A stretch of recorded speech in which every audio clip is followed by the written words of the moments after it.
అమరావతిలో వైఎస్ఆర్ కాంగ్రెస్ పార్టీ వాళ్ళకి ఏం పని, వాళ్ళు ఎట్లా యాజిటేషన్ చేస్తారు, అమరావతిని వ్యతిరేకించినటువంటి వాళ్ళు కాబట్టి కొట్టాం, కోడిగుడ్లు వేసాం, అద్భుతమైనటువంటి పని చేసాం, అసలు వాళ్ళని చంపేయాల్సింది, వాళ్ళని నరికేయాల్సింది, వాళ్ళని తగలబెట్టేయాల్సింది, వాళ్ళకి ఏ హక్కు ఉంది, వెరీ గుడ్, చాలా బాగుంది. ఇదే వాదన నిజం అనుకుంటే 3 రాజధానులను వ్యతిరేకించి అటు విశాఖపట్నము ఇటు పక్కన తిరుపతి వెళ్ళినప్పుడు వాళ్ళు కొట్టకపోవడం రైట్ అంటారా? వాళ్ళు కొట్టకపోవడం చేతకానితనం అందామా? లేకపోతే కనుక ఇక్కడ మన పట్ల జాలితో చూపించారులే అంటే అది మేము చేస్తున్నది రైట్ అని.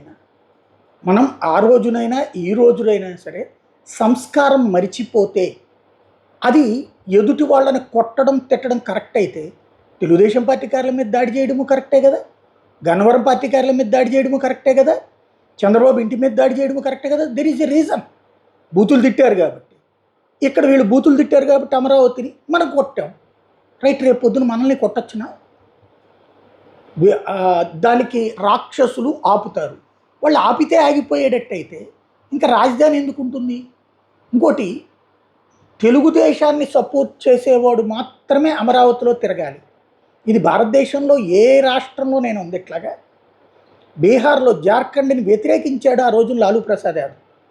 అక్కడ ఆర్జేడీ తిరిగింది కదా, అక్కడ జార్ఖండ్ ముక్తి మోర్చాతో కూడా కలిసి పనిచేసింది కదా. ఇప్పుడు ఏమన్నా రానీని అంటారా? లేకపోతే జార్ఖండ్ వాళ్ళని బీహార్లోకి రానీని అంటారా?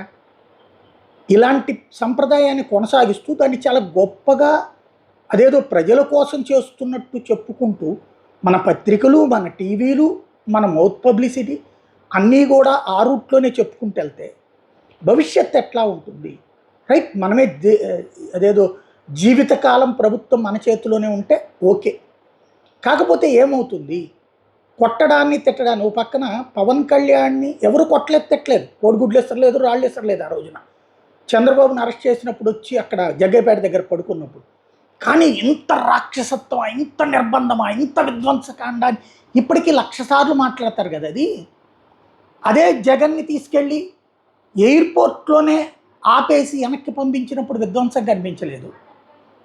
అలాగే విశాఖపట్నంలో ఏది సముద్ర పొడ్డున ర్యాలీ చేస్తుంటే వాళ్ళందరినీ అరెస్ట్ చేసి చితకబాదినటువంటి సంఘటనలు కనిపించలేదు. ఇక్కడ ఇప్పుడు జరుగుతున్నది కరెక్ట్ అని సమర్థించే ప్రయత్నం. ధర్మం అధర్మంగా మారడం చాలా సులభం, అధర్మాన్ని సమర్థించడం చాలా ప్రమాదకరం. భవిష్యత్తు ఇలాగే సాగితే చాలా డేంజర్.